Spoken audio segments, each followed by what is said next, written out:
পরিবারে শুধুমাত্র একটা মানুষের ভুলের জন্য, একটা মানুষের অন্যায় চিন্তাভাবনার জন্য প্রায় দুটো জেনারেশন নষ্ট হয়ে যাওয়ার সত্যি ভয়ঙ্কর ঘটনাটাই এই এপিসোডে এখন আমি বলতে চলেছি।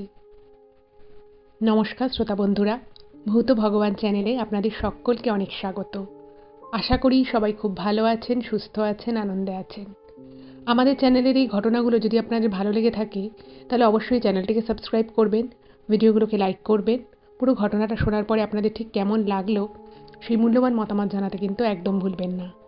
আর আপনাদের জীবনে বা আপনাদের পরিচিত কোনো মানুষের জীবনে যদি এই ধরনের কোনো রকম কোনো ভৌতিক, অলৌকিক, দৈবিক, অতিজাগতিক কোনো ঘটনা ঘটে থাকে তাহলে সেগুলো কিন্তু আপনারা আমাদের কাছে লিখে পাঠিয়ে দিতে পারেন।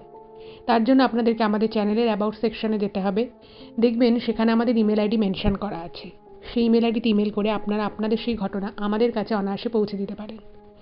আর একটা রিকোয়েস্ট করব, যদি পসিবল হয় কাইন্ডলি আপনারা আমাদের চ্যানেলের এই ভিডিওগুলোকে আপনাদের ফ্রেন্ড এবং ফ্যামিলির মধ্যে একটু শেয়ার করে দিন।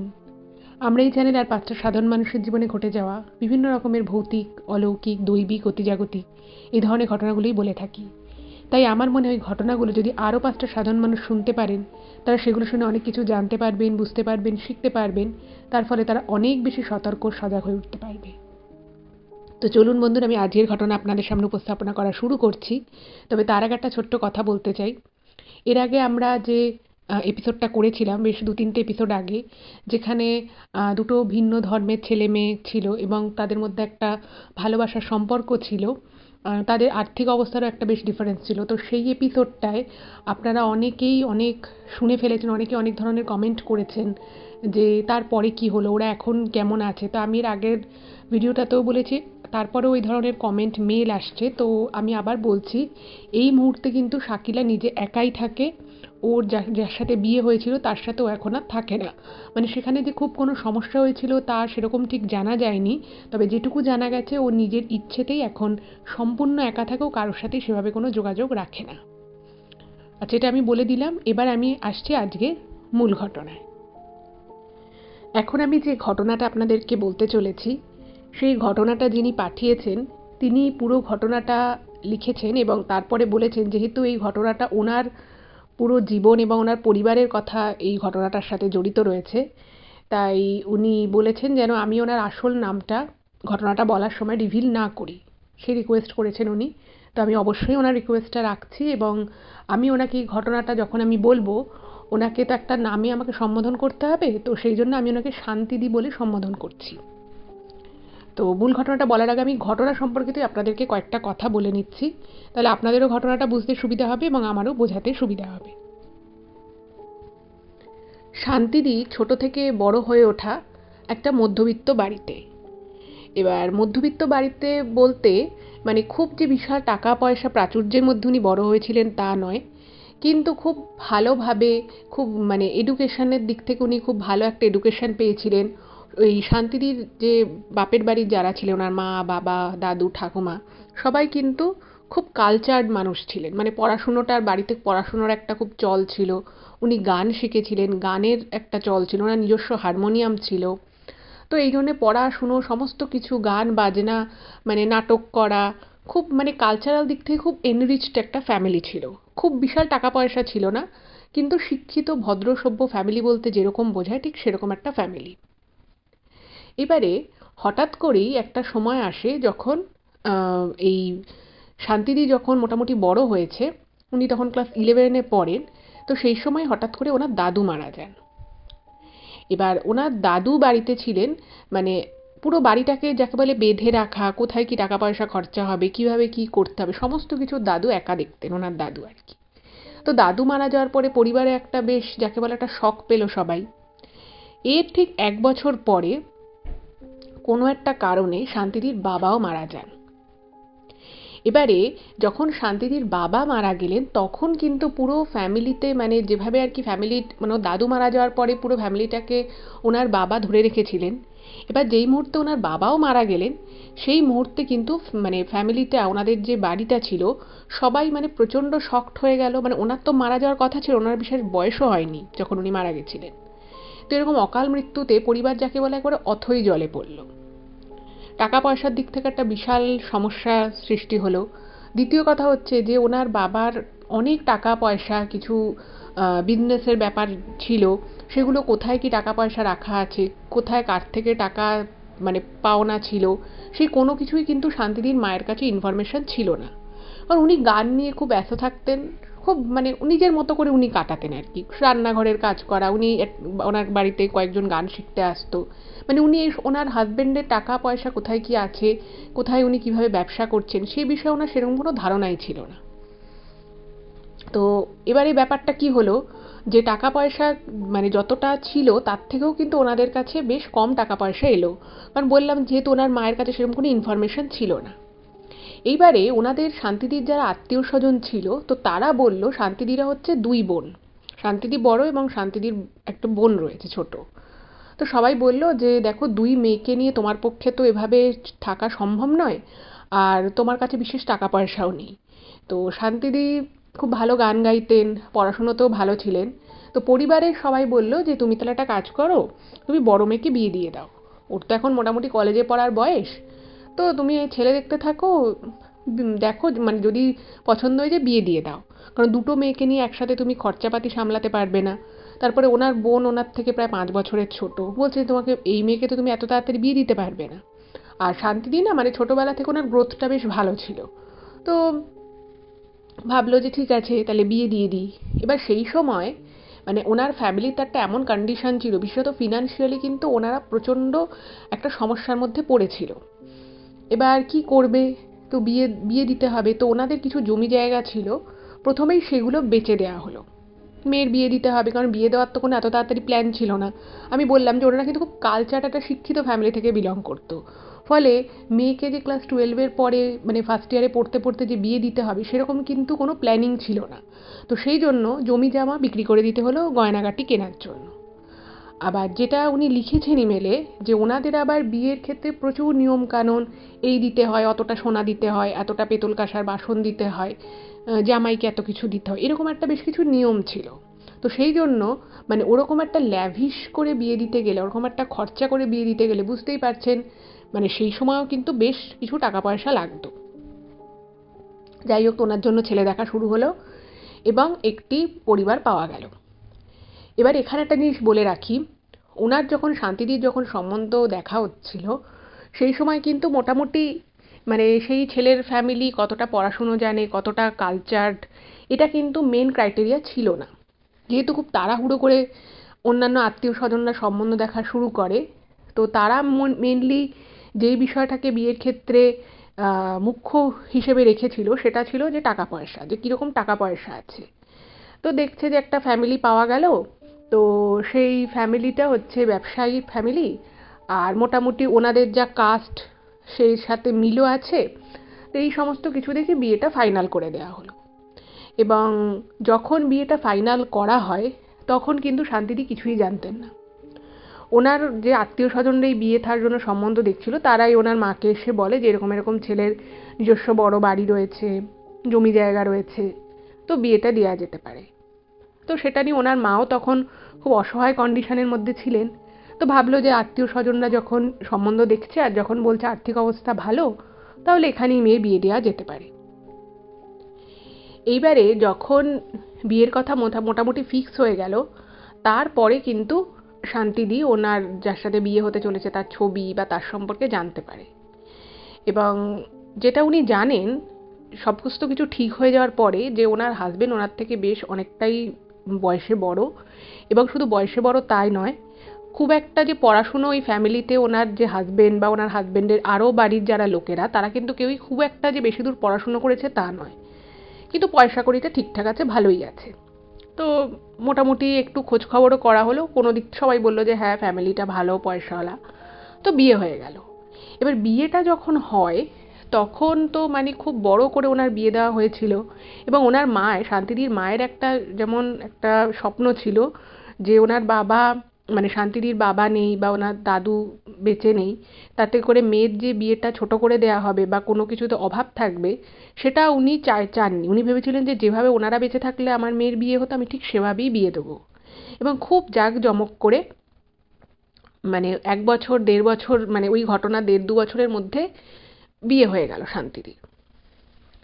এবার বিয়ে করে যখন উনি শ্বশুরবাড়িতে এলেন শান্তিদি, সেই প্রথম দিন থেকে উনি একটা জিনিস খেয়াল করা শুরু করলেন যে ওনার বাপের বাড়ির থেকে শ্বশুর বাড়ির একটা মানে বিশাল ডিফারেন্স রয়েছে। ওনার বাপের বাড়িটা যেরকম ভাবে উনি থাকতেন, যেভাবে বসতেন, যেভাবে যেরকম একটা কালচার রয়েছে, ঠিক তার উল্টোটা হচ্ছে ওনার শ্বশুর বাড়ি। মানে ঠিক ততটাই মানে একদম বিপরীত বলা যেতে পারে। যেখানে ওনার বাপের বাড়িতে খবরের কাগজ পড়ার একটা রীতি ছিল, তারপরে মেয়েরাও গান বাজনা করবে, বাইরে বন্ধু বান্ধবীদের সাথে হয়তো গল্প করা, গান করা, এগুলো যেমন খুব ন্যাচারাল, খুব কমন ব্যাপার ছিল শান্তিদির বাপের বাড়িতে, উনি যখন বিয়ে হয়ে শ্বশুর বাড়ি এলেন সেখানে উনি দেখছেন একদম ডিফারেন্ট। মানে ওনার শ্বশুর বাড়িতে উনি দেখছেন যে উনি একটু গান করবেন, ওনাকে বলছে তুমি মেয়ে, তুমি কেন গান করছো, তুমি বাড়ির বউ, তুমি এরকমভাবে গান করছো। তারপরে একটু জোরে কথা বললে, এই না তুমি তো বাড়ির বউ, তোমার গলার আওয়াজ বাইরে কেউ পাবে না। তারপরে বই যদি পড়া হতো, বলছে বাড়ির বউ এখন কাজ না করে বই পড়তে বসেছে। মানে এইরকম প্রচুর প্রচুর, যেগুলো উনি আর কি, আরও উনি বেশ কিছু উদাহরণ দিয়েছেন, সেটা আমি পরবর্তী সময় আপনাদেরকে বলছি। তো এগুলো যখন প্রথম থেকে শুরু হলো, উনি না খুব অবাক হয়ে যেতেন। একে তো মানে হঠাৎ করে বিয়ে হয়ে গেছে, তার মধ্যে এতটা কালচারাল ডিফারেন্স বাপের বাড়ির সাথে শ্বশুর বাড়ির, ওনার প্রথম দিকে ভীষণ রকমভাবে অসহ্য লাগতো। ওনার মনে হতো উনি যেন খাঁচার মধ্যে আছেন। তো সেই জন্য উনি বিয়ের পরে কিছুদিন পর পরে উনি বাপের বাড়িতে এসে বেশ কিছুদিন করে থেকে যেতেন। কারণ উনি ওখানে বই পড়তে পারতেন না, গান বাজনার রেওয়াজ করা তো দূরের কথা, মানে এমনি মনে মনে একটু হয়তো জোরে জোরে একটু গুনগুন করে উনি গান করছেন, সেটা যদি শুনতো ওনার শ্বশুর শাশুড়ি, ওনার হাজবেন্ড ওনাকে বারণ করতো, বলছে তুমি বাড়ির বউ, আরও বাড়িতে লোকজন রয়েছে। আর ওই মানে ওনার শ্বশুর বাড়িটা একটা বেশ বড় বাড়ি ছিল, আর প্রচুর আত্মীয় স্বজনরা আসা যাওয়া লেগেই থাকতো। ফলে রান্না বান্না করতে করতেই ওনার দিনের একটা বিরাট টাইম বেরিয়ে যেত। ফলে না মানে গান করা, তারপরে বই পড়া, খবরের কাগজ পড়া, এই সমস্ত কিছুর উনি সময়ই পেতেন না। আর এগুলো উনি যদি করতেনও, সেটা কিন্তু খুব একটা ভালো চোখে দেখা হতো না। যাই হোক, তো এরকমভাবে যখন চলছে, কারণ বিয়েটা ওনার মানে বলা যেতে পারে ওনার অতটা ইচ্ছেও ছিল না সেই সময় বিয়ে করার, কিন্তু পরিস্থিতির চাপে পড়ে ওনাকে বিয়েটা করতে হয়েছিল। তো সব কিছু নিয়ে না উনি মনে মনে খুব একটা খুশি ছিলেন না। যাই হোক, তবুও চলছিল। কিন্তু এরপর যে ঘটনাটা ঘটলো বা যেটা উনি নোটিস করলেন, সেটা ওনার মানে প্রথম যখন উনি বিষয়টা ওনার চোখে পড়ে, উনি ভীষণ রকমভাবে শকড হয়ে গেছিলেন শান্তিদি। সেটা কী ছিল এবার আমি আপনাদের বলি। ওনার শ্বশুর বাড়িতে ওনার যে শ্বশুর মশাই ছিল, শান্তিদির যিনি শ্বশুর মশাই, তিনি বাড়িতে হচ্ছেন সর্বেসর্বা। মানে শান্তিদির বাড়িতে যেমন কি ছিল, ওনার বাবা হয়তো কোনো একটা ডিসিশন নিলেন, বা ওনার মা হয়তো বললেন যে না এটা এরকম করে করো না, এইভাবে করো।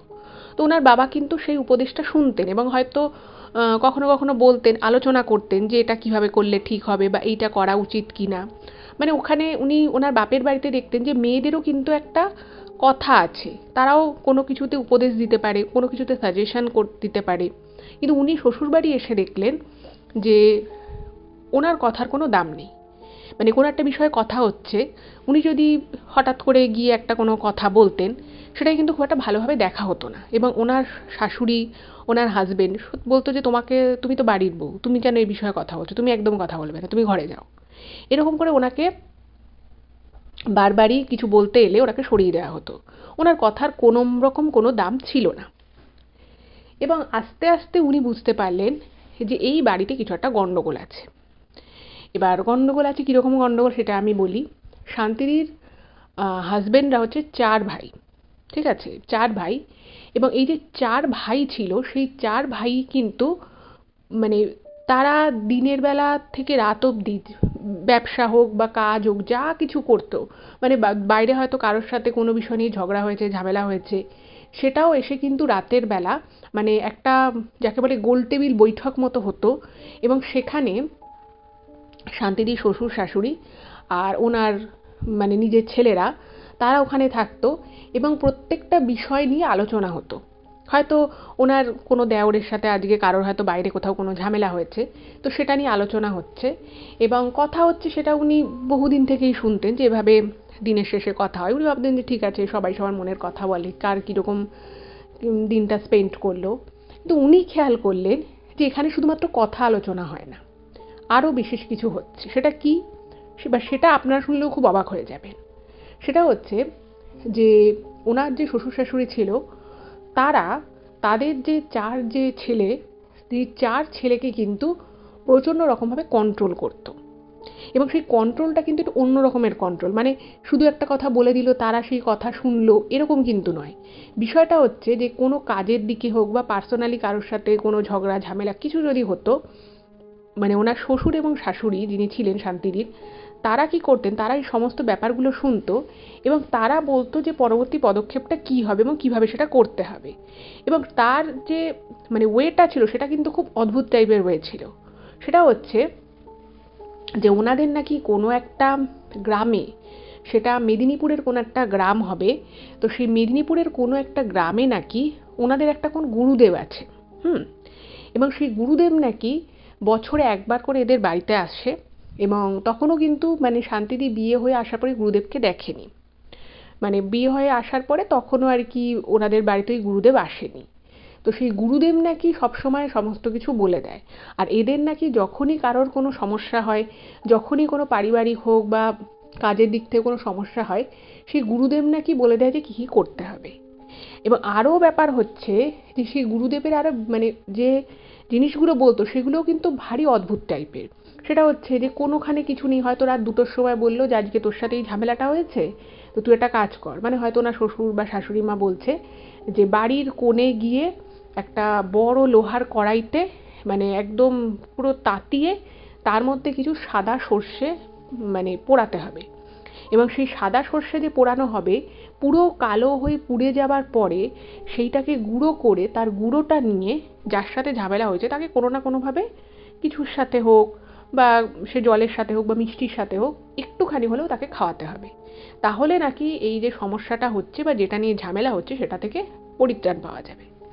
তারপরে কখনো কোনো একটা কিছু হচ্ছে, তো সেখানে গিয়ে হয়তো একটা কিছু মানে টোটকাম টাইপের কিছু একটা করে সেটাকে নিয়ে চলে যেতে হবে, তাকে খাইয়ে দিতে হবে। এবার এই জিনিসগুলো যখন প্রথম শান্তিদি খেয়াল করে তো ওনার ভীষণ রকমভাবে অদ্ভুত লাগতো, কারণ ওনার বাপের বাড়িতে এগুলো মানে বিষয় কোনো চল তো ছিলই না। ইভেন ওনার বিয়ে হয়ে আসার আগ অবধি শান্তিদি কোনো দিন এইসব বিষয়ে কিছু শোনেনি, যেরকম টুকটাক টুকটাক করা যায়। তারপরে উনি বিয়ে হওয়ার পর এটাও দেখেছেন যে ওনার হাজবেন্ড এক এক দিন এক এক রকমের তাবিজ পরতেন, গলায় এক একটা তাবিজ পরতেন। তো এগুলো নিয়ে উনি যখন দেখেন তো বিয়ের একদম পরপর উনি কিছু বলেননি, বাট তার কিছু সময় পর থেকে উনি ওনার হাজবেন্ডকে জিজ্ঞেস করতেন যে কেন তোমরা এগুলো করো, তোমরা কারোর সাথে ঝামেলা হয়েছে বা ব্যবসায় কিছু একটা কাজকর্মে আটকে যাচ্ছে, তার জন্য এই ধরনের এগুলো কে করে। তারপরে কখন উনি দেখতেন যে ওনার বাড়িতে হঠাৎ করেই সিঁদুরের প্রলেপ দিয়ে 2-3টে মুরগি নিয়ে চলে আসা হলো এবং সেই মুরগিকে আবার বেঁধে রাখা যাবে না, তাকে ঘরের মধ্যে মানে চড়ে বেড়াবে সে। একবার শান্তিদি মানে যেটা লিখেছেন ইমেলে যে ওনার ঘরে ঢুকে ঘর নোংরা করছে, জিনিসপত্র ফেলে দিচ্ছে মুরগিটা, আবার সে অন্য ঘরে ঢুকছে। আবার এখানে কি ওনার শ্বশুর শাশুড়ির যে ঘরটা ছিল সেই ঘরটা কিন্তু অলওয়েজ আবার বন্ধ থাকতো, মানে তার ঘরে ঢুকবে না, বাকি সবার ঘরে আর কি ওই মুরগি ঘুরে ঘুরে বেড়াবে। সেই মুরগিকে নাকি 15 দিন রাখতে হবে, অমাবস্যা থেকে পূর্ণিমা পর্যন্ত। তারপরে সেই মুরগিটাকে কাকে গিয়ে কোন রাস্তার মোড়ের মাথায় গিয়ে কিছু একটা করতে হবে, সেই বিষয়টা উনি আবার প্রপার জানতেন না। তো এই সমস্ত উদ্ভট বিষয় দেখে একদিন শান্তিদি ঠিক করলেন যে উনি এটা নিয়ে প্রতিবাদ করবেন। কারণ ওনার হাজব্যান্ডকে যখন উনি কিছু বলতেন ওনার হাজব্যান্ড একদমই ওনার কথায় পাত্তা দিত না, বলতো যে দেখো তুমি বাড়ির বউ, তোমার অত শত বুঝতে হবে না, এটা আমরা বহুদিন থেকে করছি, এটা করি আমাদের অনেক ভালো হয়। তো এরকম বললো তো ওনার তো খুবই বাজে লাগলো যে এর আবার কি, কারণ উনি নিজে উচ্চ মাধ্যমিক অবধি পড়াশুনো করেছিলেন, উনি কলেজে অ্যাডমিশনও নিয়েছিলেন। ফলে উনি না মানে ওনার চিন্তাভাবনাটা শুধুমাত্র মানে ওই পাঠ্যপুস্তক নির্ভর ছিল না, উনি সব কিছুই খুব যুক্তি দিয়ে বোঝার চেষ্টা করতেন। এবং উনি এটা স্পষ্ট বুঝতে পারেন কিছুদিনের মধ্যে যে এই পুরো পরিবারটা মানে প্রচণ্ড রকমভাবে কুসংস্কারাচ্ছন্ন, মানে কোনো কিছুতে মানে মানে এত বেশি তাদের কুসংস্কার, কোনো কিছুতে তারা কোনো মানে যুক্তি দিয়ে লজিক দিয়ে তারা কিছু চিন্তা করে না। তারা মানে তারা কখনো মানে অমাবস্যা পূর্ণিমায় অদ্ভুত অদ্ভুত রীতি পালন করে, কোনো দিন বলবে যে আচ্ছা এরপরে কোনো চা খাওয়া যাবে না, কখনো অমাবস্যার দিন বলতো যে সন্ধ্যের পরে বাইরে বেরোনো যাবে না, কোনো কোনো তিথিতে বলতো যে আজকে নাকি খুব বাজে তিথি, আজকে বাড়ির বউদেরকে মানে ওনার আরও যারা যারা ছিল সেই বাড়ির বউদেরকে সব সারা রাত ঠাকুর ঘরে থাকতে হবে, শোয়া যাবে না। তারপরে কখনো কখনো বলছে যে আজকে ভাত খাওয়া যাবে না। এরকম করে নানান সময় নানান কিছু ওনাদের উপরে চাপিয়ে দেওয়া হতো। এবার একটা একটা করে ওনার দেওরদের সব বিয়ে হতে থাকলো। বাড়িতে যে বই আসছে তাকে এইগুলো সমস্ত পালন করতে হচ্ছে। এবার যত এভাবে দিন যেতে লাগলো, মানে শান্তিদি না খুব বিরক্ত হয়ে পড়লেন। উনি গান বাজনা করতে পারছেন না। এবার বিয়ের একদম পরপর উনি বেশ কয়েকবার বাপের বাড়ি এসেছিলেন। এবার দেখা যাচ্ছে যে উনি বাপের বাড়ি যেতে চাইলেও ওনার হাজবেন্ড বা ওনার শ্বশুর শাশুড়ি কেউ ওনাকে বাপের বাড়ি যেতে দিচ্ছে না, বলছে না যেতে হবে না, এত বাপের বাড়ি যাওয়ার কি আছে, এরকম করে কোনো না কোনোভাবে ওনাকে আটকে রাখছে। তো তখন উনি ভাবলেন যে না, এবার আমাকে প্রতিবাদ করতে হবে। তো শুরু হলো ওনার প্রতিবাদ।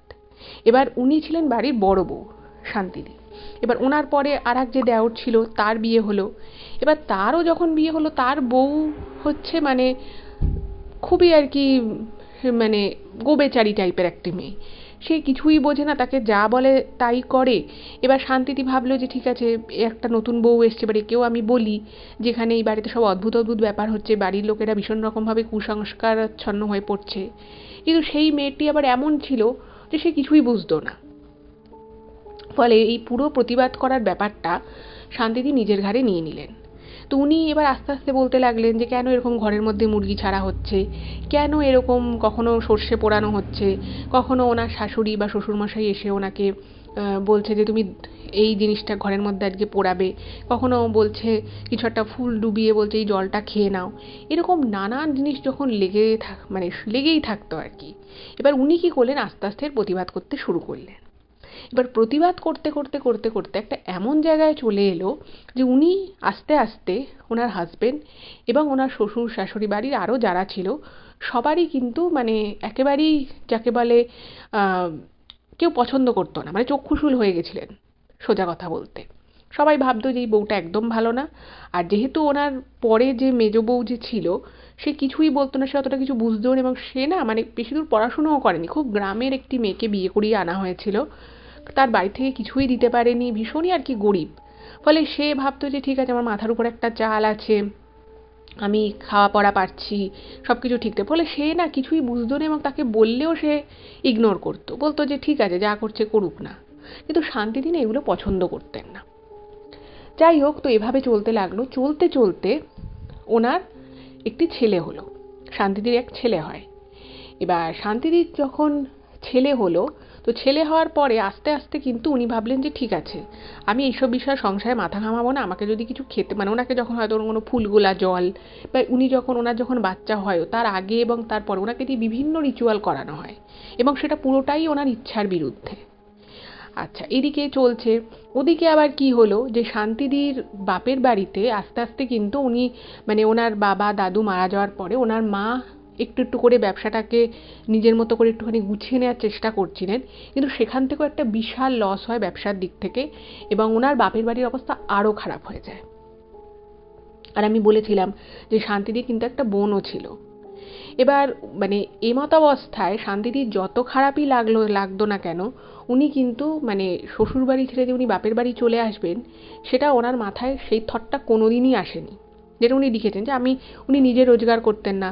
আর উনি বলেছেন যে আমি হয়তো চেষ্টা করলে পারতাম, কিন্তু আমাকে সেভাবে চেষ্টা করতেই দেওয়া হয়, মানে আমি যে বাড়িতে বলবো যে আমি কিছু রোজগার করতে চাই, নিজের পায়ে দাঁড়াতে চাই, সেরকম সিচুয়েশন বা সেরকম কোনো কন্ডিশন ওখানে ছিলই না। ফলে আমার পক্ষে ওই বাড়ি ছেড়ে বেরিয়ে আসা বা আমি বেরিয়ে এসে নিজে কিছু করব, এটা কোনোদিনই সম্ভব ছিল না। ফলে ওখানে আমাকে দাঁতে দাঁত চেপে সংসারে থাকতে হলো। ভালো কথা।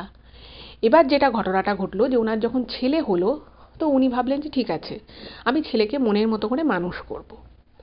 ভালো কথা। তো উনি ছেলেকে পড়াশুনো উনি যেহেতু অনেকটাই পড়াশুনো করেছিলেন উচ্চ মাধ্যমিক অবধি, তো উনি খুব ভালো করে পড়াশুনো করানো শুরু করলেন, বিভিন্ন বইপত্র কেনা, তারপরে উনি বিভিন্ন কবিতা পাঠ করানো, এগুলো সমস্ত কিছু শেখা, মানে এই নিয়ে যখন কথা বলতেন, তো ওনার যে শ্বশুর শাশুড়ি ছিল সে বলতো যে অত পড়াশুনো করানোর তো দরকার নেই, ও তো ব্যবসাই করবে, বাবা দাদার ব্যবসা আছে, ও তো সেটাই করবে, ওকে অত পড়াশুনো শিখিয়ে কী হবে, অত পড়াশুনো শেখানোর দরকার নেই।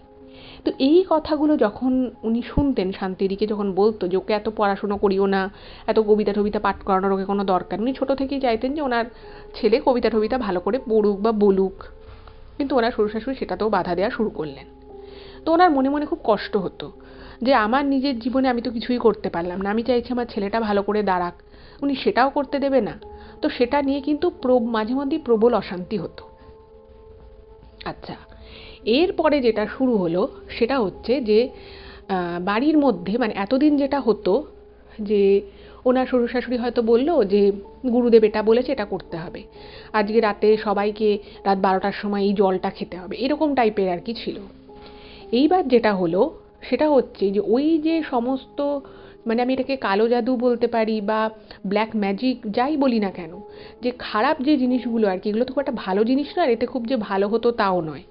তো সেই সমস্ত মানে তন্ত্র বা কালো জাদুর যে বিষয়গুলো ছিল সেগুলো আস্তে আস্তে আস্তে আস্তে ওনার এই শান্তিদির যে শ্বশুরমশাই ছিল, উনি ওই ওনাদের যে মেদিনীপুরের যে আর কি গুরুদেব ছিল, যাকে শান্তিদি কোনোদিনই দেখেননি, তো তার থেকে ওইগুলো উনি শিখে শিখে আসতেন, মানে ওইভাবে তন্ত্রক্রিয়া আদিগুলো শিখে আসতেন।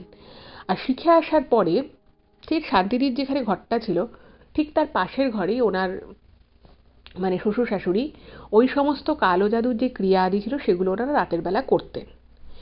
এবং মানে প্রথম যখন ওগুলো ওনারা করা শুরু করলেন তখন কিন্তু শান্তিদি ভেবেছিল যে ঘরে হয়তো এই মন্ত্রের, যেহেতু পাশের ঘরই, মন্ত্রোচ্চারণের আওয়াজ হবে বা রাতের বেলা হয়তো প্রচণ্ড পরিমাণে ধূপকাঠি বা ধুনো জ্বালানোর গন্ধ আসবে, তো সেটা তো প্রবলেম একটা ছিলই।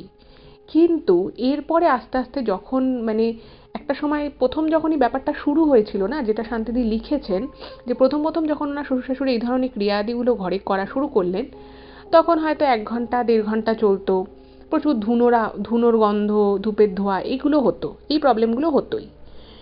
এবার আস্তে আস্তে যখন এগুলো না আস্তে আস্তে বাড়তে লাগলো, মানে আগে হয়তো 1-1.5 ঘন্টার জন্য হতো, এবার ওই পাশের ঘরে হয়তো শান্তিদি ওনার ছেলেকে নিয়ে শুয়ে আছেন, এত ধূপ ধুনোর গন্ধ আসছে ওই রাতের বেলা যে মানে ঘরের মধ্যে টেকা যাচ্ছে না, মানে পাশের ঘরে হচ্ছে তো জানলা হয়তো খোলা রয়েছে, সেখান দিয়ে ওই ধুনো ধোঁয়া, ওই সব যজ্ঞ হচ্ছে তার সব মানে ধোঁয়াগুলো ঘরে ঢুকতো।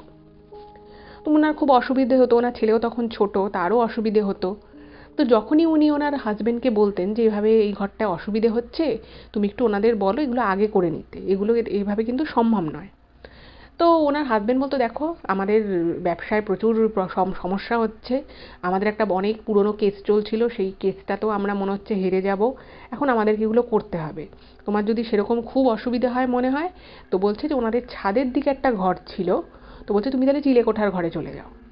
এবং সেই চিলেকোঠার ঘর যেটা ছিল, যেটা শান্তিদি লিখেছে যে সেটা একদম একটা ছোট্ট ঘর, এবং সেই ঘরের মধ্যে প্রচুর জিনিসপত্র, একটা খাট ছিল, সেই খাটটা বহু পুরনো, কেউ শুতো না, তো সেই খাটটা যেহেতু কন্ডিশনটা ভালো ছিল তাই ওইখানটায় পাতা ছিল। এবার উনি ভাবলেন যে দূর বলে কোনো লাভ হলো না, তো উনি তাও ওই ঘরেই থাকাটা কন্টিনিউ করলেন। কিন্তু আস্তে আস্তে উনি দেখতে পেলেন যে ওইখানে যে ওই যে পাশের ঘরে যেগুলো শুরু হয়েছে সেটা শেষ হতে হতে আরও 3-4 ঘন্টা করে লেগে যাচ্ছে, এবং ওই 3-4 ঘন্টা ধরে ওই যজ্ঞের আগুনের ধোঁয়া ধুলোগুলো সব ঘরে ঢুকতো। তো উনি বাধ্য হয়ে ওনাকে কিন্তু এই ঘরটা ছাড়তে হলো, এবং উনি ওনার ছেলেকে নিয়ে ওই চিলেকোঠার ঘরে যে একটা ছোটো খাট ছিল সেখানে গিয়ে উনি ওনার মানে মাঝে মধ্যে আর কি ওখানে চলে যেতে হতো ওনাকে। এইবারে যেটা ঘটলো যে ওনার যে আরও যে দুটো দেওর ছিল, সেই দুটো দেওর তো অবিবাহিত ছিল, এবার ওই দুটো দেওর বেশি বেশি করে আর কি ওনাদের যে পারিবারিক যে ব্যবসাটা ছিল সেই ব্যবসায় হ্যান্ডওভার নিতে শুরু করলো। ভালো কথা, তারা কাজ করছে। এবার শান্তিদির যে হাজবেন্ড, সে কিন্তু এবার মানে যতটা মানে উনি যেটা লিখেছেন যে শান্তিদি বিয়ে হয়ে আসার পর থেকেই দেখতেন যে ওনার হাজবেন্ড সারা দিন ব্যবসা নিয়ে প্রচুর খাটাখাটনি করতেন, মানে প্রচুর খাটতেন, পুরো ব্যবসাটাকে মোটামুটি শান্তিদির যে হাজবেন্ড ছিলেন এবং ওনার যে শ্বশুরমশাই, তিনি এই দুজনেই কিন্তু মেনলি দেখতেন। তো এবার আস্তে আস্তে যে ঘটনাটা ঘটলো, এই যে ক্রিয়াদিগুলো শুরু হলো, সেটার উপরে না মানে যাকে বলে ওনারা পুরো যাকে বলে ডিপেন্ডেন্ট হয়ে গেল। মানে বাড়িতে সবসময় ওই ধরনের কথাবার্তা হচ্ছে, সবসময় মনে হচ্ছে মানে বলছে যে এই কাজটা না এইভাবে হয়নি, এটাকে এইভাবে করলে আরও ভালো হবে। তারপরে কোনো একটা জায়গায় ওনাদের অর্ডার পাওয়ার কথা ছিল, তো সেখানে অর্ডারটা যাতে ওনারা পায়, মানে সেখানে যেটা শান্তিদি লিখেছে যে বলছে কালকে একটা যজ্ঞ করতে হবে, সেই যজ্ঞে এই মন্ত্র আছে, এই জিনিস লাগবে, সেই যজ্ঞটা করলে ওরা অর্ডারটা পেয়ে যাবে, এবং সেই অর্ডারটা যদি পায় এটা বড় অর্ডার, লাভও প্রচুর হবে। তো এই করতে করতে দেখা গেল শ্বশুর শাশুড়ির সাথে শান্তিদির যে হাজবেন্ড ছিল সেও এই বিষয়টার মধ্যে পুরোপুরি ঢুকে গেল। মানে আমি ক্রিয়া আদি কথা বলছি। এবার এইগুলো যখন আস্তে আস্তে বাড়তে লাগলো, শান্তিদি মানে উনি তো ওনার ঘরে সারাদিনটা থাকতেন। এবার কখনো যদি রাতের বেলা ওই যজ্ঞ পুজো আর্চা যদি হতো, উনি কি করতেন, উপরের ঘরে চলে যেতেন। কিন্তু সারাদিন তো ওই পাশের ওই ঘরটাতে থাকতেন। উনি বুঝতে পারেন যে বাড়ির মধ্যে কিছু একটা আস্তে আস্তে চেঞ্জ হচ্ছে। মানে বাড়িটায় মনে হচ্ছে যেন কীরকম একটা সারাদিনই মানে দিনের বেলাতেও কীরকম মনে হতো যেন ঘরগুলো অন্ধকার অন্ধকার লাগে। ঘরের মধ্যে কীরকম একটা অদ্ভুত রকমের ঠান্ডা ভ্যাপসা একটা মানে স্যাঁতস্যাঁতে ওয়েদার হয়ে থাকছে, যেখানে এরকম হওয়ার কোনো কথা নয়। তো এরকম উনি ঘরের মধ্যে ভাবতেন যে কীরকম একটা মানে বাজে ভাব। তো দিনের বেলা উনি মাঝে মধ্যে ঘরে লাইট জ্বালিয়ে থাকতেন। তো ওনাকে দেখে সবাই বলতো যে তুমি ঘরে দিনের বেলা কেন লাইট জ্বালিয়েছো, কিন্তু ওনার না এরকম অন্ধকার টাইপের লাগতো। আরও যে ব্যাপারগুলো আস্তে আস্তে হওয়া শুরু হলো সেটা হচ্ছে, ঘরের মধ্যে মাঝে মধ্যেই মানে হয়তো বাড়িতে কোনো মাছ মাংস কিচ্ছু রান্না হয়নি, হয়তো নিরামিষ রান্না হয়েছে, তা সত্ত্বেও ঘরের এক একটা কোণা থেকে বিচ্ছিরি রকমের আষ্টে গন্ধ পাওয়া শুরু হলো। ইভেন ওনার ছেলে তখন মোটামুটি মানে কিছুটা ছোট। একদিন হঠাৎ করেই ওনার ছেলে হয়তো জাস্ট পড়তে বসেছে, তো ছেলেকে উনি পড়াতে বসে উনি হয়তো রান্নাঘরে গেছেন চা করতে, তো এসে দেখছে ওনার ছেলে কাঁদছে। এবার মানে হঠাৎ মানে ওনার ছেলে এরকমই ছিল যে কেউ হঠাৎ করে ডিস্টার্ব না করলে কিন্তু সে কাঁদতো না।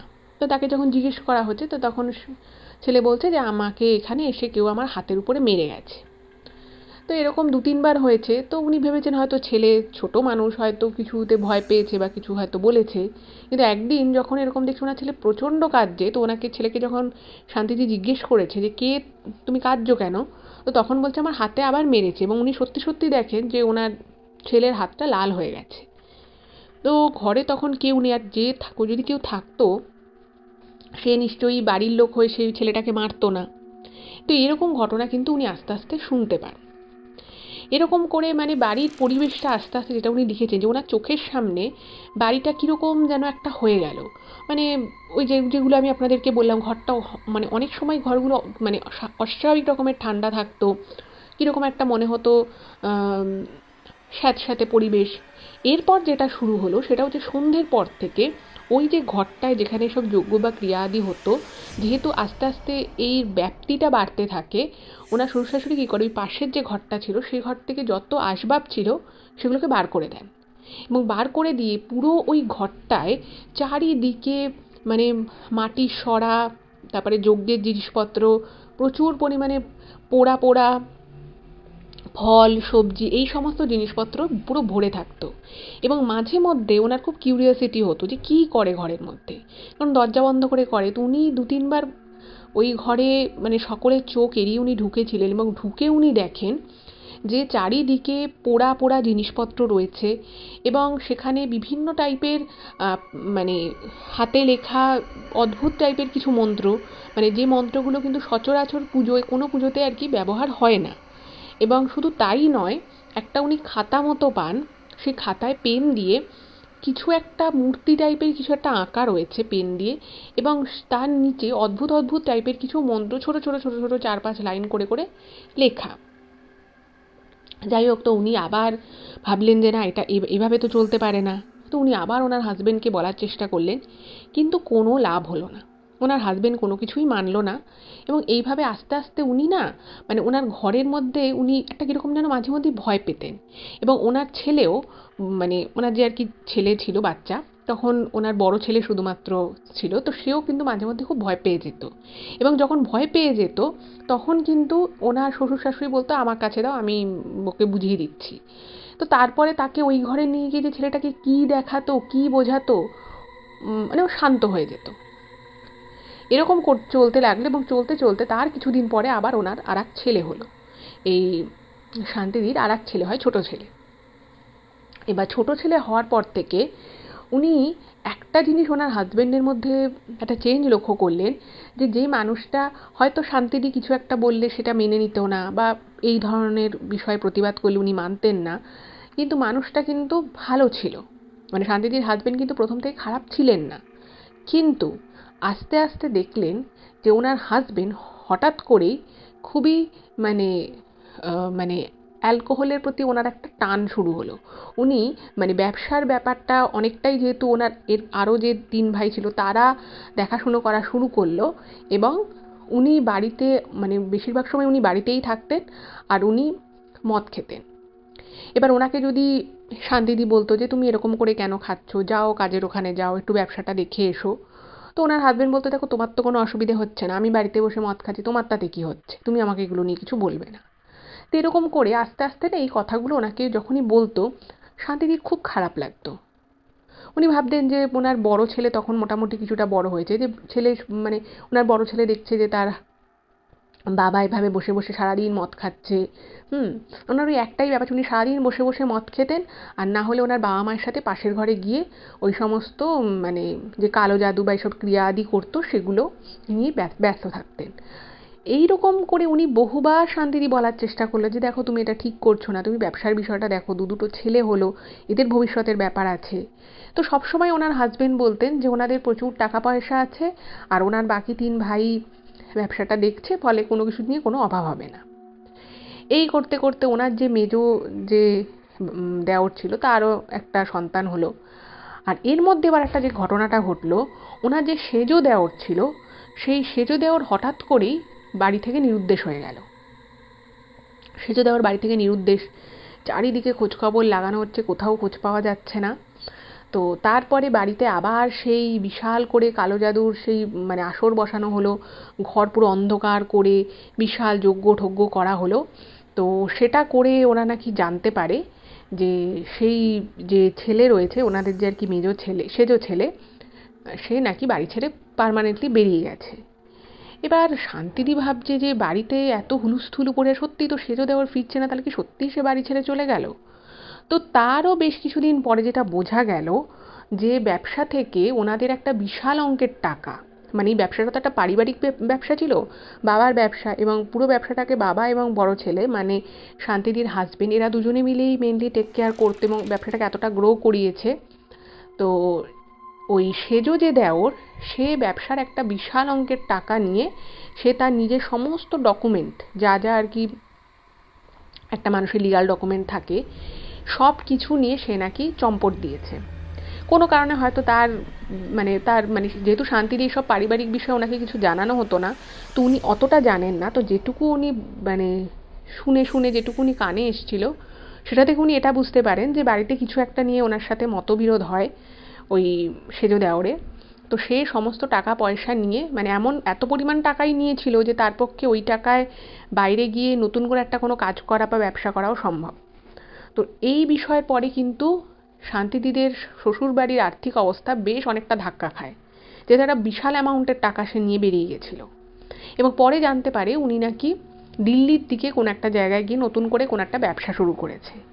এবার যেহেতু সেই সেজো ছেলে এভাবে বাড়ি থেকে বেরিয়ে গেছে, তো এরাও আর তারপরে সেরকম কোনো আর খোঁজ খবর শুরু করে না, মানে একবার খোঁজ পেয়ে যায় ওরা আর সেই ব্যাপারটাকে ঘাটায় না যে ঠিক আছে গেছে গেছে, এরকম একটা ভাব। আর ওনার যে ছোট দেওর ছিল, সেই ছোট দেওর কিন্তু প্রচণ্ড চালাক প্রকৃতির মানুষ ছিল। সেই ছোট দেওর কি করলো, সে আবার মানে তাকেও কিন্তু তার এই যে শান্তিদির যে শ্বশুর শাশুড়ি ছিল তারা প্রচণ্ড রকমভাবে নিজেদের কন্ট্রোলে রাখার চেষ্টা করতো, সমস্ত কিছু বলে দিত যে এইভাবে এটা করবি সেটা করবি। তো যাই হোক, তো তার মাঝখানে বিয়ে দেওয়া হলো, এবং বিয়ে দেওয়ার পরে সেই ছোট বউ বাড়িতে এলো। এবার ছোট বউ যখন বাড়িতে এলো, সে বাড়িতে এসে এই সমস্ত জিনিসপত্র দেখছে যে এরকম এটা হচ্ছে, ওরকমভাবে এভাবে আর কি কালো জাদু করা হচ্ছে, বাড়ির একটা ঘরের দেয়াল ফেয়ালগুলো সব কালো হয়ে গেছে, সমস্ত কিছু হলো। এবার ওই যে ছোট দেওর যে ছিল তার সাথে যার বিয়ে হয়েছে সেটা কিন্তু একটা লাভ ম্যারেজ ছিল। এবার সেটা শান্তিদি জানতো না, কিন্তু সেই ছোট ছেলের সাথে ওই বাড়ির ছোট ছেলের সাথে যখন ওই মেয়েটির বিয়ে হয়, তখন নাকি ওই মেয়েটির বাড়ি থেকে আগে থেকেই বলে দেওয়া হয়েছিল যে আমার মেয়ে কিন্তু ওই বাড়িতে থাকবে না, মানে যাতায়াত করবে, বাট আমার মেয়ে পার্মানেন্টলি ওই বাড়িতে থাকবে না। তো ব্যাপারটা যেটা হলো যে সেই মেয়ে এলো, আসার 1 মাসও পুরো সে শ্বশুরবাড়িতে থাকেনি, সে তার বাপের বাড়িতে ট্রান্সফার হয়ে গেল, মানে একদম ওই বাড়ি থেকে সে বাপের বাড়িতে চলে গেল। এবং এই ছোট ছেলে যে ছিল সে কি করতো, যেহেতু বাবার সাথে তার ব্যবসা, তো ব্যবসার ওখানে সারাক্ষণ থাকতো, তারপরে সে সন্ধ্যের পরে এই বাড়িতে আসতো, কিন্তু মোটামুটি ওই 9টা সাড়ে 9টার মধ্যে সে কিন্তু তার কাছাকাছি ছিল, ওনার বউয়ের যে বাপের বাড়ি, সে তার শ্বশুর মানে ওই ছোটো ছেলে তার বউ যেখানে থাকতো সেখানে গিয়ে থেকে যেত। সে আসতো, যাওয়া আসা ছিল, যেহেতু ব্যবসাটা ব্যাপার রয়েছে, কিন্তু সে এখানে পার্মানেন্টলি থাকতো না। যেহেতু তার বউ তার বাপের বাড়িতেই বিয়ের পরে থাকার সিদ্ধান্ত নিয়েছিল, ইনিও কিন্তু প্রায় ঘরজামাই হিসেবেই বউয়ের সাথে ওখানে থাকতো। এইবারে ঘটনাটা যেটা ঘটলো সেটা হচ্ছে যে ওনার না মানে শান্তিদির আস্তে আস্তে না পুরো বিষয়টার মধ্যে খুব দম বন্ধ হতে লাগলো। আবার এদিকে ওনার যে মেজো যে আর কি মেজো ছেলে ছিল ওই বাড়ির, আমি বললাম না সে যে মেজো ছেলের যে বউ, সে প্রচণ্ড গ্রাম্য সাদাসিধে। তো সে না মানে প্রায় দিনই প্রচণ্ড অসুস্থ থাকতো। মানে তার ওই একটি সন্তান হওয়ার পর থেকে সে মানে কারোকে কিছু বলতোও না, নিজের মতোই থাকতো, এবং প্রায়শই সে মানে একদম বিছানায় শুয়ে থাকতো, তার এতটাই শরীর খারাপ হয়ে যেত। ফলে পুরো বাড়ির সমস্ত কাজ কর্ম সমস্ত কিছুর দায়িত্ব কিন্তু এই শান্তিদির উপর এসে পড়ে। এবং ওনারও দুটো ছেলে। এবার উনি ছেলেদেরকে মানুষ করবে, না সংসার দেখবে, না এই সমস্ত বিষয় নিয়ে উনি কথা বলবে। এবং এদিকে যেটা হলো যে ওনার হাজবেন্ড কিন্তু পুরোপুরি ব্যবসার কাজ দেখা বন্ধ করে সারাদিন উনি বাড়িতেই থাকতেন। নয় উনি মদ খেতেন, আর না হলে ওই সমস্ত কালো জাদুর ওই যে ঘরটা ছিল যেখানে আর কি কাজগুলো হতো, সেইখানে উনি মানে ঘন্টার পর ঘন্টা কাটাতেন। এবার আস্তে আস্তে যেটা ঘটনাটা ঘটতে শুরু করলো, যে প্রচণ্ড পরিমাণে মানে বাড়িটা না মানে এমন হয়ে গেছিল যে ওনাদের ওই যে ঘরটার সামনে একটা করিডোর মতো ছিল। তো সেই করিডোরে যত ভালো আলোই লাগানো হোক না কেন, সে আলোটা কোনোভাবেই না খুব একটা আলোকিত করতে পারতো না। মানে মনে হতো যেন এক্ষুনি কেটে যাবে আলোটা, বা এক্ষুনি হয়তো বাল্বটা খারাপ হয়ে যাবে, এইরকম টাইপের। ঘরে আলোগুলো যেন মনে হতো ঠিকমতো জ্বলছে না। প্লাস যেটা শান্তিদি লিখেছে যে অনেক সময় এরকম হয়েছে যে উনি হয়তো রান্নাবাড়ি কিছু একটা করছেন, উনি পিছনে তাকালেন, সাট করে কেউ একটা সরে গেল, কিন্তু ওখানে অথচ কেউই হয়তো ছিল না। যাই হোক, তো এরকম উনি মানে বহুদিন থেকেই লক্ষ্য করতেন, কিন্তু উনি কিছু করতে পারতেন না। তো উনি যতটা চেষ্টা করতেন যে যতটুকু আর কি নিজেকে পজিটিভ রাখা যায়, আর উনি ওনার ছেলেদের পড়াশুনোটা খুব ভালো করে আর কি খেয়াল করতেন, যে আমার ছেলেটা যেন ভালো করে পড়াশুনো করে। এবার ওনার হাজবেন্ড সারাক্ষণ বসে বসে মদ খেত, তো সেটা শান্তিদির ভীষণ খারাপ লাগতো। তো বহুবার উনি ওনার হাজবেন্ডকে বুঝিয়েছেন, ওনার শ্বশুর শাশুড়িকে বলেছেন যে দেখুন আপনাদের ছেলে এরকম করছে, আপনারা কিছু তো বলুন, এরপর তো শরীর খারাপ হয়ে যাবে। কিন্তু দেখা যেত যে ওনার শ্বশুর শাশুড়ি কিছুই বলতো না, বলতো যে আমাদের টাকা পয়সা আছে, ওর যদি এটা খেয়েও ভালো থাকে ও থাকুক, তুমি ওকে এসব নিয়ে কিছু বলো না। যাই হোক, তো এরকম সময়ে মানে এতবার বলে বলেও যখন কোনো সুরাহা হলো না, শান্তিদি ভাবলেন যে ঠিক আছে, ও যখন কথা শুনবে না তো আমি আর বলবোও না, আমি ছেলেদেরকে ভালো করে মানুষ করি। সেই ভেবে উনি সমস্ত ওনার অ্যাটেনশনটা মানে সারাদিন ঘরে সমস্ত কাজ কর্ম রান্না বাড়ি করে উনি যতটা সময় পেতেন উনি ওনার ছেলেদেরকে দিতেন।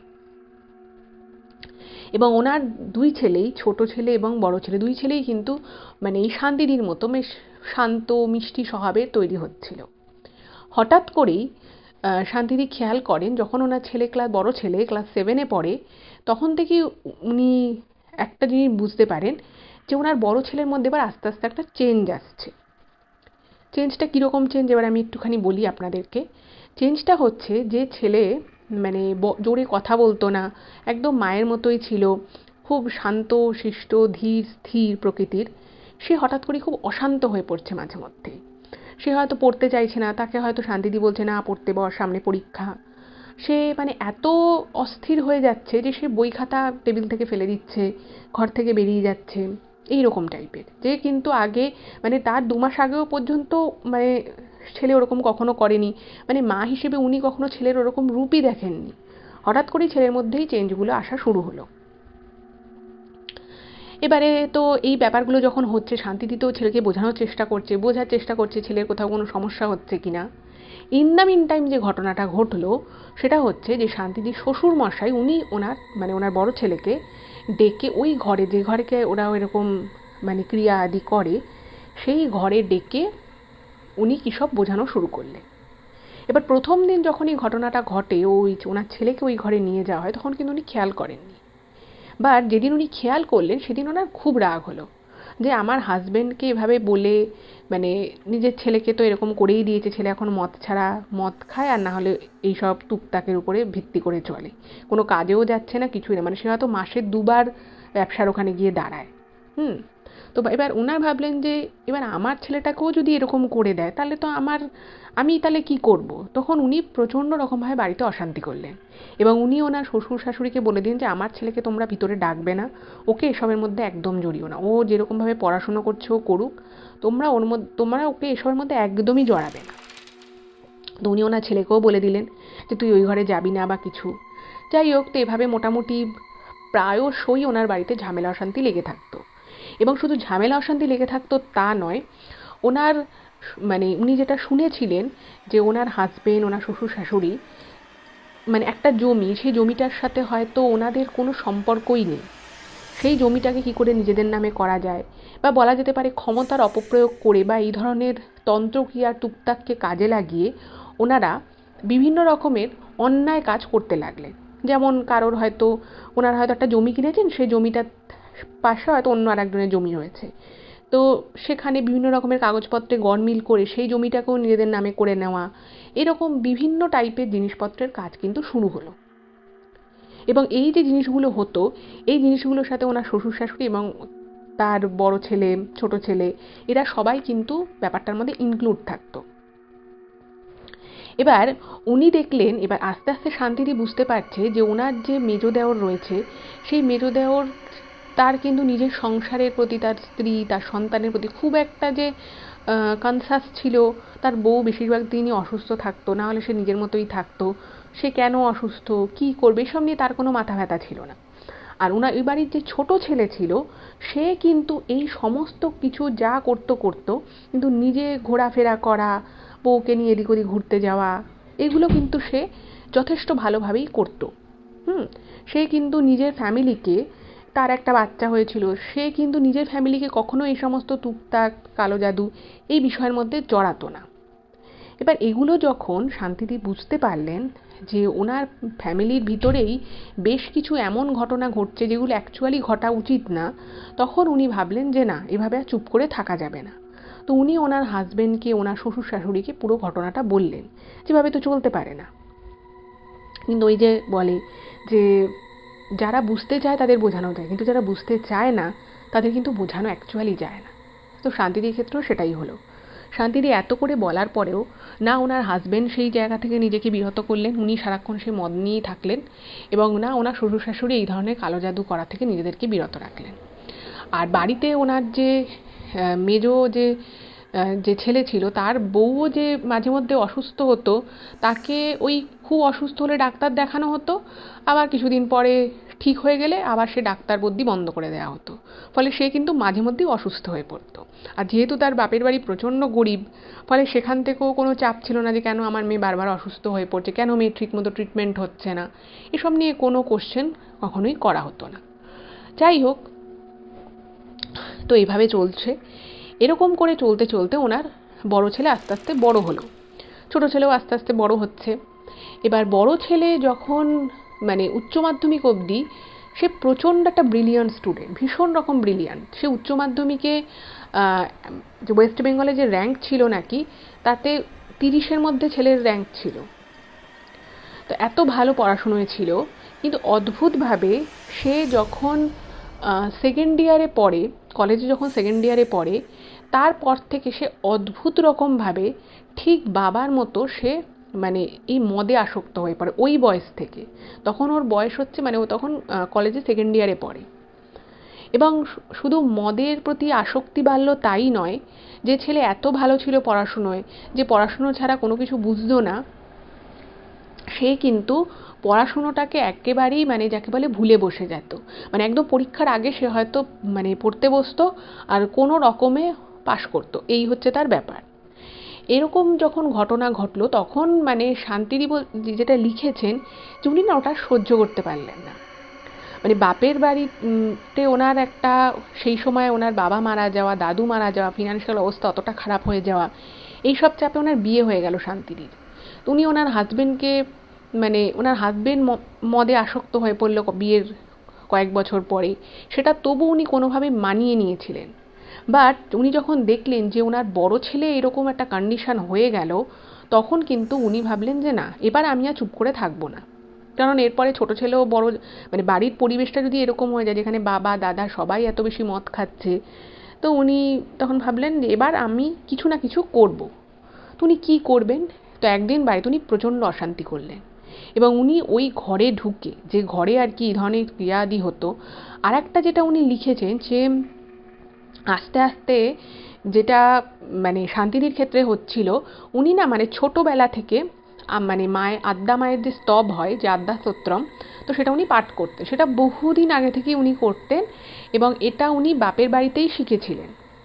এবার ওই যে মানে ওই যে ঘরে আর কি এই সমস্ত ক্রিয়াদি হতো, তো একটা ওনাদের কাজের লোক ছিল যে এসে ঘরে সকালবেলা এসে ঘরটা মুছে দিত।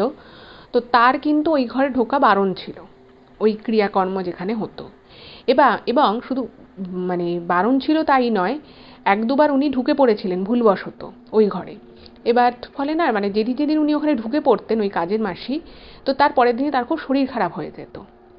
এবং এই কথা এই শান্তিদির শ্বশুর শাশুড়ি বহুবার বলেছেন যে যেহেতু ওই ঘরে ওনারা এরকম একটা মানে তন্ত্র সাধনা টাইপের করেন, ফলে ওই ঘরে যে কেউ ঢুকতে পারবে না, এবং যদি কেউ ঢুকেও পড়ে তার শরীর খারাপ হয়ে যাবে, সে ওই জিনিসটা নিতে পারবে না। এবার সামহাও কোনো কারণে শান্তিদির মধ্যে হয়তো, যেহেতু উনি ছোটোবেলা থেকে আদ্যাস্তোত্রম পাঠ করতেন বা উনি খুব ভালো মানুষ ছিলেন, হয়তো সেই জন্যই ভগবানের একটা আশীর্বাদ হয়তো ওনার উপরে ছিল। তো যেটা ঘটনাটা ঘটলো যে উনি ওই ঘরে গিয়ে জিনিসপত্র হাতড়াতেন, অনেক কিছু মাঝে মধ্যে দেখতেন, মাঝে মধ্যে ওনার বড় ছেলে যখন ঢুকে যেত ওই ঘরে উনি ওখান থেকে নিয়ে আসতেন। তো ওনার সেরকম কোনোদিনই কোনো কিছু মানে অসুস্থ হয়ে পড়া বা শরীর খারাপ হয়ে পড়ে এরকম কিছু হয়নি। বাট ওই ঘরটায় ঢুকলে উনি একটা জিনিস বুঝতে পারতেন যে ওই ঘরে কিছু তো একটা আছে, এবং পুরো ঘরটা মানে ওই ঘরটা সহ পুরো বাড়িটার মধ্যেই একটা অদ্ভুত রকমের অরা কাজ করতো। মানে ওনার মনটা সবসময় খুব ডিপ্রেস থাকতো, আবার উনি যদি কোনো কারণে বাড়ির বাইরে যেতেন ওনার খুব ভালো লাগতো, মানে মনটা ভালো হয়ে যেত। আবার যখন উনি বাড়ির মধ্যে ঢুকতেন বাড়িটা পুরো ওনার খারাপ লাগতো, মনটা খারাপ হয়ে যেত, কষ্ট পেতেন এই রকম। ইভেন যেটা আর একটা যেটা উনি ঘটনা শেয়ার করেছেন যে একবার উনি খুব জোর জবরদস্তি করে, ওনার হাজবেন্ড তখন মানে প্রচণ্ড মদ খায়, তো অনেক বলে কয়ে ওনার বোনের বিয়ে হয়ে গেছিলো, তো বোনের বাড়িতে উনি নিয়ে যান 3 দিনের জন্য। এবং অদ্ভুত বিষয় হচ্ছে যে 3টে দিন ওনারা মানে এই শান্তিদির হাজবেন্ড ওই বোনের বাড়ি গেছিলেন, সেই 3 দিন কিন্তু ওনার হাজবেন্ড একদম সুস্থ ছিলেন, একদম স্বাভাবিক আচরণ করছিলেন, যেটা বাড়িতে থাকলে উনি করতেন না। এবং দেখবেন যারা এরকম মানুষ আছেন যে তারা মদ খান, রেগুলার বেসিসে খান, তারা কিন্তু যেখানেই থাকুক তারা কিন্তু খাবে, কারণ সেটা তাদের অভ্যেস বা একটা তাদের লাইফস্টাইলের মধ্যে ঢুকে যায়। কিন্তু অদ্ভুত বিষয় এটা উনি খেয়াল করেছিলেন যে ওই তিনটে দিন প্রায় 3.5 দিন তো ওনারা ওই ওনার বোনের বাড়িতে ছিলেন, একবারের জন্যও কিন্তু ওনার হাজবেন্ড বলেনি যে আমার মদ খেতে ইচ্ছে করছে বা আমাকে খেতে হবে বা আমি বেরিয়ে খেয়ে আসি। সুযোগ ছিল বাট উনি খাননি, এবং ওনার ব্যবহার, কথাবার্তা সব কিছু পুরো স্বাভাবিক ছিল। আবার যখন ওনারা ওই বোনের বাড়ি থেকে এসে আবার নিজের শ্বশুর বাড়িতে ঢুকলেন শান্তিদি, এবং ওনার হাজবেন্ড যখন বাড়িতে এলেন তখন থেকে কিন্তু আবার সেম জিনিসটা শুরু হলো। তো উনি এটা বুঝে গেছেন যে এই বাড়ির মধ্যেই কিছু একটা গন্ডগোল আছে। তো উনি তখন একদিন যখন ওনার ছেলে দেখলেন যে এরকমভাবে মদ খেয়েছে, তো উনি সেটা সহ্য করতে পারেননি। উনি ঘরে ঢুকে ওই ঘরের মধ্যে না মানে মাটি দিয়ে ছোট ছোট ছোট ছোট পুতুল মতো করা ছিল, এবং সেই পুতুলের ভিতরে পিন ঢোকানো, তারপরে প্রচুর পরিমাণে পোড়া ছাই, তারপরে মুরগির পোড়া পালক, এই ধরনের নানান জিনিস ঘরের মধ্যে ছিল, এবং প্রচণ্ড দুর্গন্ধ বেরোতো ঘরটা থেকে। তো উনি ঘরে গিয়ে ওই সমস্ত জিনিস একদম ভেঙে ঠেঙে এদিক ওদিক উনি করে দেওয়ার পরে তো ওনাকে তো মানে এটা উনি এরকম লণ্ডভণ্ড করেছে দেখে তো ওনার শ্বশুর শাশুড়ি, ওনার হাজবেন্ড, আরও বাড়ির ওনার যারা ছিল সবাই চলে এসছে যে তুমি এটা কি করলে, তোমার এত সাহস হলো কী করে যে তুমি এটাকে পুরো লণ্ডভণ্ড করে দিলে এই ঘরটাকে। ওনাকে মানে সে মারতে বাকি রেখেছে এইরকম টাইপের ব্যাপার, সে বিশাল অশান্তি করে। উনি বলছেন না, আমার ছেলে এখানে বাড়িতে থেকে সবার চোখের সামনে ও মদ খেয়ে বাড়ি ঢুকছে, তোমরা কেউ কিছু বলছো না, আমি এভাবে মেনে নিতে পারছি না। আমার বর মদ খাচ্ছে, আমি তাকে শতবারণ করেও আমি তাকে কিছু করতে পারিনি, কিন্তু আমার ছেলেও এই একই জিনিস করবে, নিজের জীবনটাকে নষ্ট করবে, আমি মা হিসেবে সেটা মেনে নেব না। তো এই বলে উনি প্রচণ্ড আর কি ঝামেলা করেন, এবং এরকম যখন হচ্ছে বাড়ির মধ্যে সেদিন প্রচণ্ড ঝামেলা করছে, এবং সেদিন কিন্তু মানে বাইরের আকাশ একদম পরিষ্কার, কোনো ঝড় বৃষ্টি কিচ্ছু নেই। হঠাৎ করেই ওনাদের বাড়িতে একটা সুপুরি গাছ ছিল, এরকম যখন ঘটনা ঘটছে তো মানে উনি সব ভেঙে ঠেঙে দিয়ে জিনিসপত্র সব লণ্ডভণ্ড, উনি প্রচণ্ড ঝরঝর করে কাঁদছেন, এটা উনি লিখেছেন। তো তখন ওই যে এটা সুপুরি গাছ ছিল, হঠাৎ করেই ওই সুপুরি গাছটা মানে এই সমস্ত যখন ঝগড়াঝাটি কথাবার্তা চলছে, তো ওনার যে শাশুড়ি মা ছিলেন তিনি মানে প্রচণ্ড আর কি রেগে গিয়ে জিনিসপত্র ছড়িয়ে ছিটিয়ে উনি ফেলে ঠেলে দিয়েছিলেন, তো সেগুলো কুড়োতে বাইরে এসছে আর প্রচণ্ড ঝামেলা চলছে। তো ওইখানটা যখন এসছেন তো সেই সময় কোনোখানে কিছু নেই, ওই সুপুরি গাছটা হঠাৎ করেই ঠাস করে মানে একদম নিজে থেকেই পড়ে যায়। এমন নয় যে মাটি আলগা ছিল বা তার আগে বৃষ্টি হয়েছে, কিচ্ছু এরকম নয়, কিন্তু একদম শক্তপোক্ত সুপুরি গাছ, সেই সুপুরি গাছ কিন্তু পড়ে, এবং সেটা এমনভাবেই পড়ে যাকে বলে যে যেহেতু বাইরে ওনার শাশুড়ি জিনিসপত্রগুলো কুড়োচ্ছিলেন, একদম সোজা ওনার গায়ের উপরে পড়ে। এবং ওই রকম একটা বড় গাছ ওনার গায়ের উপরে হঠাৎ করে পড়ায় উনি কিন্তু ওখানেই মানে খুবই গুরুতরভাবে আহত হন, এবং পরে যখন ওনাকে হসপিটালে নিয়ে যাওয়া হয় ডক্টর বলেন যে উনি মারা গেছেন। এবং এরপর থেকে বাড়ির মানে যে কন্ডিশন সেটা কিন্তু পুরো চেঞ্জ হয়ে যায়। পুরো চেঞ্জ হয়ে যায় বলতে ওনার যে মেজো দেওর ছিল, সেই মেজো দেওর না মানে এমনি এই সমস্ত জিনিসপত্রগুলোকে নিয়ে উনিও খুব মানে ডিপে চলে গেছেন, এই সমস্ত তন্ত্র মন্ত্র এই সমস্ত ক্রিয়া আদি। তার মধ্যে ওনাদের ব্যবসাটাও ঠিকমতো চলছিল না। উনি না মানে কীরকম একটা মাঝে মধ্যে উনি অসংলগ্ন কথা বলতেন, অনেক সময় ডাকলে উনি উত্তর দিতেন না, কোনো দিকে তাকিয়ে থাকলে তাকিয়েই থাকেন, এরকম একটা হলো। ওনার শ্বশুরমশাই যেটা হলো, উনি মারাত্মকভাবে অসুস্থ হয়ে পড়লেন। মানে ওনার অ্যাজ সাচ কোনো সেরকম যে প্রবলেম ছিল তা নয়, কিন্তু ওই বয়সজনিত কয়েকটা সমস্যা ছিল, তো সেগুলো নিয়েও মারাত্মকভাবে উনি ভোগা শুরু হলেন।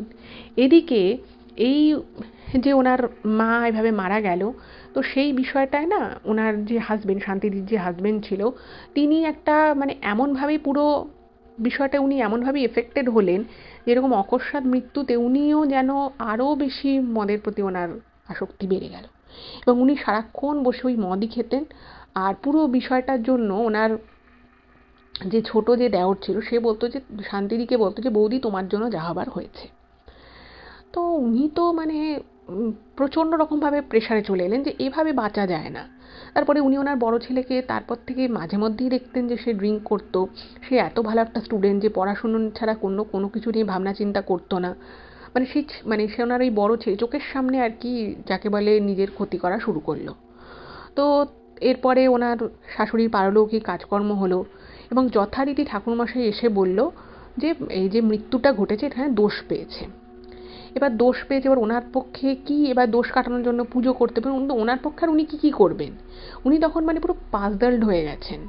তো এরকমভাবে যখন প্রচণ্ড অশান্তি চলছে এমতাবস্থায় ওনার তার মধ্যেই ওনার আরও 2-3 বছর আরও কেটে যায়, এবং ওনার ছেলে মোটামুটি ভালোভাবেই ইঞ্জিনিয়ারিং পাশ করে এবং সে একটা জায়গায় কাজে চলে যায়।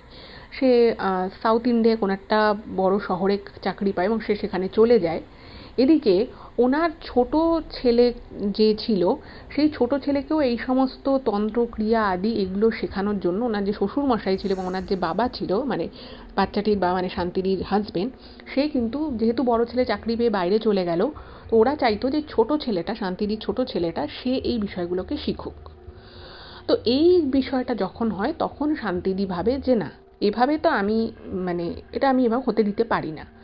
তো তখন উনি ওনার যে আমি বলেছিলাম যে শান্তিদির যে বোনের যে হাজবেন্ড ছিল, তো উনি তার সাথে যোগাযোগ করেন। এবার শান্তিদি যে এত সমস্যা এত কিছুর মধ্যে থাকতেন সেটা কিন্তু উনি কখনোই বুঝতে দিতেন না ওনার বাপের বাড়িতে। তো যাই হোক, তো আস্তে আস্তে উনি কিছু কিছু কথা বলেন। তো তখন ওনার যে বোনের যে হাজবেন্ড ছিল, তো সে তখন বলে যে আমি তাহলে একটা ব্যবস্থা করে দিচ্ছি, মানে সেখানে আর কি খুবই কম টাকা কিন্তু একটা কাজের ব্যবস্থা করে দেয়। এবং শান্তিদি তখন ডিসিশন নেয় যে ওনার পক্ষে আর উনি ওই বাড়িতে থাকবেন না, তাহলে ওনার ছোট ছেলেকেও এইরকমভাবে হয়তো করবে এবং ওনার ছোট ছেলেও হয়তো এরকম বিপথে চলে যেতে পারে। তো উনি এই সমস্ত কিছুর চাপে পড়ে বাধ্য হয়ে উনি বাড়ি ছাড়েন, এবং তার সাথে সাথে ওনার যে ছোট ছেলে ছিল উনি পুরোটাই কথাটা ওনার ছেলেকে বলেন, কারণ তখন ওনার ছেলে মোটামুটি অনেকটাই বড় হয়ে গেছে। তো উনি বলেন যে তুই এই বাড়িতে থাকবি না, তুই আমার সাথে যাবি। তো ওনার ছেলে নাকি এক বাক্যে বলেছিল যে আমি তোমার সাথে যাবো, কারণ আমার ওই বাড়িতে ভালো লাগে না। তো এখন ওনারা আলাদাই থাকেন, মানে ওনার হাজবেন্ড রয়েছে, কিন্তু ওনার হাজবেন্ড খুবই অসুস্থ। তো উনি মাঝে মধ্যে এসে এসে দেখাশুনো করেন, কিন্তু ওনাকে ওই বাড়িতে কেউই পছন্দ করে না। আর তারপর থেকেই ওনার ছোট ছেলে এবং শান্তিদি দুজনে আলাদা থাকেন। এবং এখন এই মুহূর্তে শান্তিদি ছোট ছেলেও একটা জায়গায় চাকরি পেয়ে গেছে, সেই জন্য শান্তিদি নিজেরও কাজটা যেটা করছে উনি সেটাকে কন্টিনিউ করেন। কিন্তু অদ্ভুত বিষয় হচ্ছে যে এই যে ঘটনাটা ঘটলো, এখন ওনার শ্বশুরমশাইও বেঁচে নেই, কিন্তু ওই যে বাড়িটা, ওনার যে শ্বশুর বাড়িটা, সেখানে মানে ওই বাড়ির মধ্যে যে আমি বললাম যে একজন কাজের মাসি ছিল যিনি কাজ করতো, তো তিনিও শান্তিদিকে বলেছে যে ওই বাড়িতে এমন হয়ে গেছে যে দিনের বেলাতেও নাকি খুবই স্পুকি ফিলিং হয়। এটা শান্তিদিও লিখেছেন যে উনিও বহুবার দেখেছেন যে উনি হয়তো একটা জিনিস রেখে গেছেন, সেই জিনিসটা হঠাৎ করে মানে উধাও হয়েছে, এটা পাওয়াই যায়নি ঘর থেকে। আবার এরকমও হয়েছে যে উনি হয়তো একটা জিনিস টেবিলের উপরে রেখে গেছেন, সেটা অন্য ঘরের একটা সম্পূর্ণ অন্য জায়গায়, যেখানে সেই জিনিসটা রাখার কথা নয়, সেরকমও কিন্তু পাওয়া গেছে। শুধু তাই নয়, ওনার ছোট ছেলের যে মানে পরীক্ষা দিতে যাবে, ছোট ছিল তখন, তো একটা জ্যামিতি বক্স ছিল, তো সেই জ্যামিতি বক্সটাকেও পড়াশুনো করে টেবিলের উপর রেখেছিল। তো সেই সময় মানে ও হয়তো ছোট্ট মানুষ, ও হয়তো অন্য কোথাও গেছিলো, তো ও যখন এসে দেখছে যে ওর জ্যামিতি বক্সটা কোথায়, তো সে কোথাও খুঁজে পাওয়া যাচ্ছে না, লাস্টে নাকি সেই জ্যামিতি বক্সটা ফ্রিজের ভিতর থেকে পাওয়া গেছিলো। এবার ও বাচ্চাটা, মানে ওনার যে ছোট ছেলে ছিল, সে বলছে যে আমি ওখানে রাখতে যাব কেন, আমার জ্যামিতি বক্স আমি ফ্রিজের মধ্যে কেন রাখবো, এবং বাড়ির কারোর পক্ষে ওই কাজটা করা সম্ভব নয়।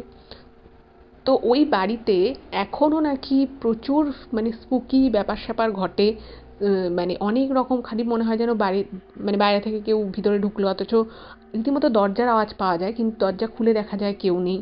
তারপরে যে ঘরটায় এই কাজগুলো হতো, এখন তো ওনার শ্বশুরমশাইও মারা গেছে, তো সেই ঘরটাকে রীতিমতো বন্ধ করে রাখা হয়, তারপরেও নাকি ওই ঘর নিজে থেকে খুলে যায়, নিজে থেকে বন্ধ হয়, এরকম প্রচুর ঘটনা ঘটে। আর ওনার যে মেজো দেওর ছিল, সেই মেজো দেওর তো মানে ওরকম, উনি তো মানে শান্তিদি যখন ছিলেন সেই ওনার থাকাকালীন সময়ও উনি দেখেছিলেন যে ওনার মেজো দেওর খুবই অসংলগ্ন কথাবার্তা বলতো, কখনো ডাকলে সাড়া দিত না, ওনার স্ত্রীও খুব অসুস্থ থাকতো। তো ওনার এক মেয়ে ছিল, সেই মেয়েকে মানে এরকম একটা পরিস্থিতি যখন তৈরি হয়, তো তাড়াতাড়ি বিয়ে দিয়ে দিতে হয়। তো আর ওই মেজো দেওর আর তার ওয়াইফও কিন্তু খুব যে ভালো আছে শারীরিক দিক থেকে, তারাও অনেক রকম কমপ্লিকেশান এক্সপেরিয়েন্স করছে। আর ওনার যে ছোট দেওর ছিল, সেই ছোট দেওর কিন্তু সব থেকে মানে ঠিকঠাক আছে, যেহেতু ওইখানে থাকতো না। এবার হয়তো সে আগে থেকে বুঝতে পেরেছিল যে ওর নিজের বাড়িতে যেগুলো হচ্ছে সেগুলো ঠিক হচ্ছে না, হয়তো সেটাকে আগে থেকে উনি আঁচ করেই ব্যাপারটা প্ল্যান করে করেছিলেন। কিন্তু শান্তিদির একটাই বিশাল আক্ষেপ যে ওনার শ্বশুর শাশুড়ি যদি এরকম ডিসিশনটা না নিত, প্রথম থেকে যদি বিষয়টাকে অন্যরকমভাবে করতো, মানে এরকম কালো জাদুর উপরে নিজেদের ভরসাটা না রাখতো, তাহলে হয়তো ওনার নিজের ছেলেরাও ভালো থাকতো। এবং যেটা শান্তিদির সব থেকে বড় দুঃখ, ওনার বড় ছেলে, মানে এই রিসেন্ট ওনার বড় ছেলের নাকি বিয়ে, তো সেও হয়তো আরও বেটারভাবে তার আপব্রিঙ্গিং হতে পারতো, বা ওই যে ও মাঝখানে যে প্রচণ্ড রকমভাবে মদের প্রতি আসক্তি হয়ে গেছিলো সেটাও হয়তো হতো না। তো যাই হোক, এটাই ছিল ঘটনা। মানে এই ঘটনাটা খুবই দুঃখজনক, একটা কষ্টকর ঘটনা। আর শান্তিদি যে ওনার ছোট ছেলের সাহায্যে ইমেলটা করেছেন, তার জন্য ওনাকেও অনেক ধন্যবাদ। উনি ভালো থাকুন, সবাই ভালো থাকুক।